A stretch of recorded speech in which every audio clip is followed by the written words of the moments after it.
entretenimento na sua manhã. 11:03, voltando aqui com o nosso Breakfast, oferecimento de Applebee's, Esquimel e Resolute Consultoria. Sua tranquilidade é o nosso compromisso. 33426777. Problemas aí, financiamento do seu veículo, parcela atrasada, juros abusivos. O pessoal da Resolute pode ajudar você a reduzir em até 60% o valor da sua dívida bancária. Mas tem que ligar e agendar a visita, porque atendimento é com hora marcada, tá bom? E individualizado. Você não fica no filão dos devedores lá. Filão da turma que quer ver o que dá pra fazer. Não. A Resolute é diferente. Você vai lá, recebe um atendimento VIP. Certo? Exatamente. Não vai passar constrangimento. E a equipe da Resolute tem 5 anos de experiência no mercado. Então, com certeza, eles vão dar as melhores opções aí pra você conseguir essa redução de até 60% no valor da sua dívida bancária. A Resolute aqui com a gente no Breakfast até o meio-dia. Hoje recebendo aqui a presença do João Abelha, o Abelha batendo aquele papo aqui com a gente, falando sobre futebol, a carreira e tudo mais aqui. Bom, tem perguntas no Facebook também, mas eu queria abrir aqui pro Douglas Vale fazer uma pergunta pro Abelha e depois a gente já vai pro Facebook e portal de voz. Vamos lá, Douglas. Primeiro agradecer ao Abelha, o contato foi muito rápido e ele aceitou o convite de vir falar com a gente. Não é todo dia. Assim como você e como a Abelha, eu quando tentei jogar bola eu era goleiro. Até tava falando pra ele que eu ainda tenho a calça, tenho camisa, tenho luva, tenho chuteira, tenho caneleiro, tenho tudo guardadinho lá. Mas uma pergunta bem simples pra você, Abelha, até porque a gente quer ver também os ouvintes participarem. Pra você, nos últimos 30 anos no futebol brasileiro, os últimos 30 anos do futebol brasileiro, que é uma das escolas para goleiro, pode-se dizer assim, tem tido aí, tá aí o Júlio César, que foi eleito o melhor goleiro do mundo, ainda é um dos melhores goleiros do mundo, inclusive lá no Queen's Park, o treinador dele disse que ele era um dos grandes nomes do futebol mundial, mas naquele momento o outro goleiro ia ser o titular, até por momentos e tudo mais. Pra você, nesses últimos 30 anos, quem foi o melhor goleiro que você viu jogar no futebol brasileiro? Tem... Só não vale o Abelha. Não. Isso que eu ia falar, vale o Abelha. Abelha já é o concurso. Não, são vários goleiros, né? Mas eu acho que é bom frisar com relação aos goleiros, principalmente a gente tem que dar um elogio aí principalmente pros formadores de goleiro, né? Para as categorias de base, né? Com a implementação dessa profissão, né? Ou dessa função do treinador de goleiro, né? Eu acredito e tenho plena certeza disso, que você consegue fazer um goleiro, né? Desde que você começa a trabalhar com ele desde cedo. Então, o que a gente vê hoje, realmente, de uns anos para cá, e esse movimento todo começou com o professor o Valdir de Moraes. Valdir de Moraes. Foi meu treinador em São Paulo. Foi ele quem pôs essa função, né? De treinador de goleiro. Então você vê assim que de uns tempos para cá o goleiro brasileiro realmente tem sido muito bem falado até lá fora, né? Coisa que não acontecia antigamente, né? Com relação a alguma transação de um goleiro sair daqui para jogar lá fora. Hoje você já vê vários nomes, né? Mas assim, Douglas, para mim falar de um nome só, cara, é bem complicado. Mas quando eu jogava, eu tinha um cara que eu gostava muito, que era o Carlos da Ponte Preta. O Carlos, opa! O cara era meu... Carlão foi goleiro em 86, não foi? Isso, o Carlão era a minha referência. Pelo jeito que ele jogava, pelo modo simples dele jogar. Não era um goleiro que fazia muita firula, sabe? E eu me lembro uma vez jogando São Bento e Corinthians, no Pacaembu. Aí acabou o jogo, eu tava no gol que vai pro vestiário, e o Carlos tava no gol do fundo, né? Aí eu atravessei o campo para esperar o Carlos, assim, para falar com ele, né? Eu falei, Carlos, eu queria a sua camisa, porque eu sou teu ídolo. Aí ele falou assim, você é meu ídolo? Pô, você agarra muito, cara. Nós tínhamos empatado com o São Bento lá, ou ganhado. Pô, o que você fez aqui hoje? Eu falei, não, cara, eu queria só a camisa. Aí ele falou, não, eu não vou tirar agora, mas aí depois eu mando te levar lá no vestiário. Então o Carlos, assim, para mim foi uma referência. Mas você pode falar de Carlos, Tafarel, né? Tafarel também foi um grande goleiro, né? O próprio Zete, né? Então são vários goleiros. Acho que o Brasil hoje está bem servido. Eu sempre costumo falar, né? Quando chega época de Copa, né? Que eu nunca vi o Brasil assim sendo eliminado por causa de goleiro.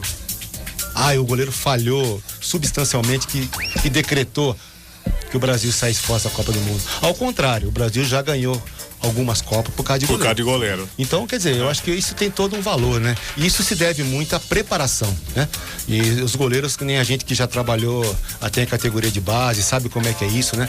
O cara chega num estágio lá em cima que você só dá uma lapidada final nele, porque tudo que foi feito, já foi feito nas categorias de base. Então, quando ele chega lá em cima, alguma coisinha só que você tem que corrigir, porque alguma coisa já foi feito com ele. Então, assim, Douglas, falar assim, e no momento de hoje, assim, do tempo pra cá, é Júlio César, né? Esse Fábio do Cruzeiro, né? O próprio Rafael, que a gente tava conversando aqui, que é de Sorocaba, um goleiro altamente irregular.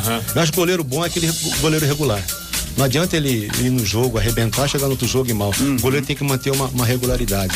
Então, esses goleiros assim, o Dida, cara. O Dida também era outro goleiro que eu gostava de ver jogar. O Dida cara tá simples, com 40 anos. cara simples, joga simples, né? Frio, né? Frio. O Vitor, que a gente viu começar aqui no Paulista de Jundiaí, no Ituano. Goleiro também muito técnico, porque você olha pela técnica, né, cara? Você olha o jeito que ele pega a bola, a reposição de bola, né? O posicionamento do cara. E acho que o Brasil, assim, com relação a goleiros, de uns anos pra cá, a gente tá muito bem servido. Muito bom. Eu só vou fazer um comentário, né? Falou dessa geração que veio, né? Depois essa função aí do treinador de goleiro, Valdir de Moraes e tudo mais e tal. Eu lembro muito da época do Valdir Pérez, né? Era engraçado, o Valdir tomava gol, eu olhava e começava a dar risada, cara. Né? Porque ele, sei lá, parecia que era uma grande diversão aquilo pra ele, né? Mas assim, a gente vê essa subida que o Abelha tá falando aqui. O Carlos em 86, falando só de seleção, né? Depois a gente teve 90, já foi o Tafarel, né? Já foi o Tafarel. 94 Tafarel e na final de 94 a gente tinha aquele fantasma ainda da Copa de 86. Isso. Que a gente foi 90 Tafarel, 94 Tafarel, 98 Tafarel, 2002 Marcos, 2006 o Marcos e 2010 o Júlio César. Acho que não, 2006 eu acho que 2006 foi o Dida. Não, 2006 foi o Marcos? Ou o Júlio César? Fiquei na dúvida. Mas então, independente de quem foi, depois a gente confirma, mas a gente vê essa evolução e é muito bacana, né? Porque assim, você ficou quanto tempo atuando como profissional, Abelha?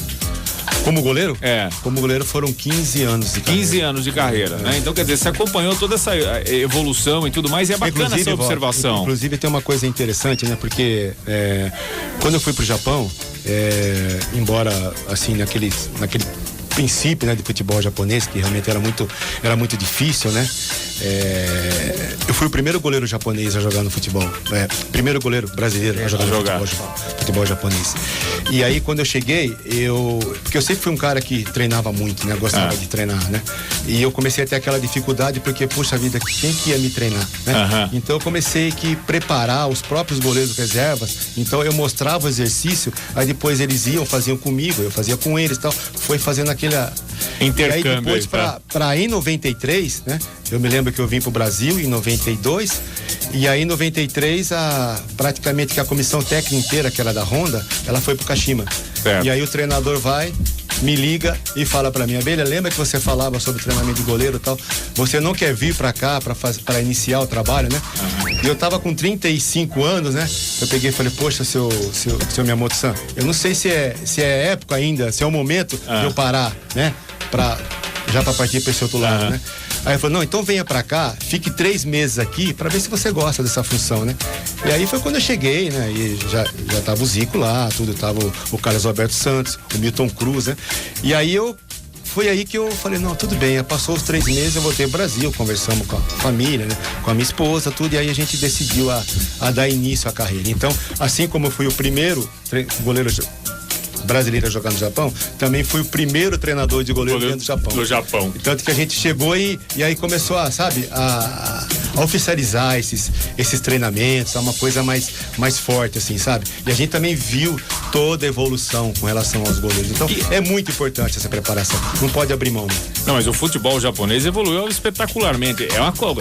Ainda eles têm um pique japonesada, que isso é inegável, né? Você aprendeu a falar Antes japonês? era uma correria só, né? Fala japonês? Fala, ainda fala. Você aprendeu uma língua difícil, hein? O Abelha comentou há pouco do Carlos, do goleiro Carlos, só e para não fugir da minha memória, acho que em 92 ou 93, o Carlos disputou, acho que o último campeonato paulista dele pela São Carlense, que acho que foi o último campeonato paulista da São Carlense na Série A. Então, eu lembro de um gol, São Carlense e Palmeiras em São Carlos. E até o narrador era o J. Júnior, ele fazia umas brincadeiras durante a transmissão por conta de ser o Carlos jogando na São Carlense em São Carlos. E o Carlos, eles brincavam muito que era um cara que de um tempo pra ali ele não tinha muita sorte. E eu lembro de um dos gols, nessa época tava o Edmundo jogando, já jogava no Palmeiras, aquele timaço que tinha o Palmeiras, né? O Palmeiras Parmalat tinha um timaço naquela época. E o cara bateu a falta, não me lembro bem quem que foi, eu sei que não foi o Roberto Carlos. Bateu a falta, a bola bateu na trave e ela ia caindo no fundo do gol. O Carlos voltou e ele já tava carequinha aqui, né?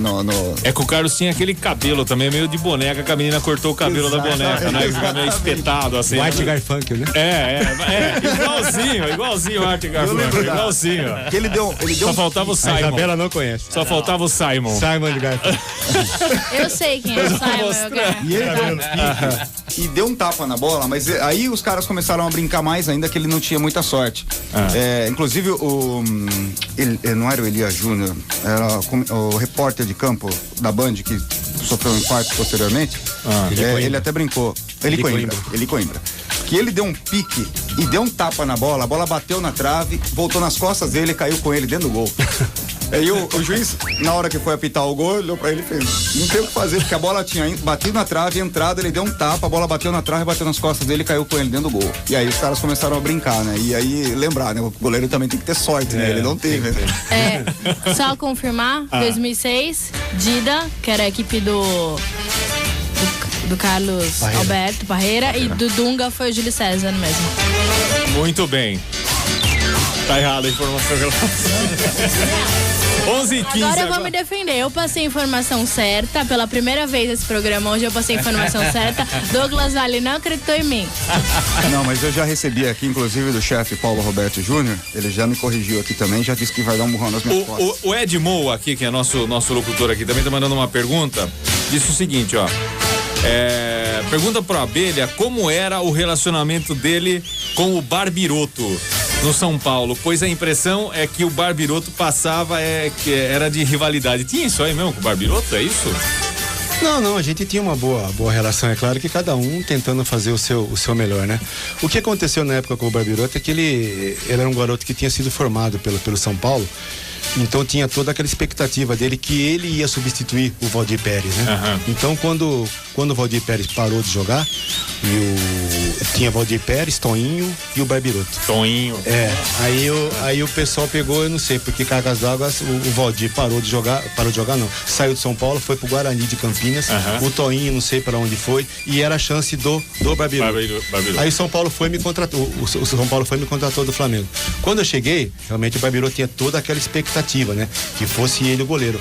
Mas aí passou alguns jogos, o seu Cilinho pegou e aconteceu alguma coisa lá, nós fomos fazer um jogo, não sei aonde aí, e o São Paulo perdeu, não foi bem, e o seu Cilinho pegou, sacou o Barbiroto e colocou a Abelha. Aí o caldo entornou, né? Aí a coisa ficou feia, entendeu? Mas ele tinha assim, ele tinha ele tinha todo um lado assim forte dele, porque era um cara presença, né?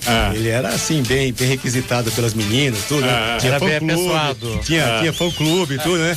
E o Abelhão, aquele cara feio do caramba lá, a galera ficava doida com o Barbiroto, entendeu? Então, mas assim, a gente é amigo hoje, tudo, ele mora em Guarujá, tem um bar chamado Bar Biroto, né? Então, só pra falar com o Edmo, assim, que a gente tinha assim aquela rivalidade toda como amigos, né? Assim, de profissão, cada um querendo fazer o seu melhor melhor. Mas eu lembro que na época depois eu vim pra Sorocaba, eu acho que ele foi pro América do Rio, ou América de Rio Preto, alguma coisa assim. E depois teve uma coisa muito triste com ele no Campeonato Gaúcho, né? Quando ele levou um chute na cabeça, quase que ele entrou em coma, tudo, né? Caramba. Aí depois também ele se transformou em treinador de goleiro, tudo. Por aí vai. Mas a rivalidade... Abelha, assim, você pode odiar o parte. cara, mas quando ele vira dono de bar, ele vira irmão. o bar virou. Breakfast Ipanema.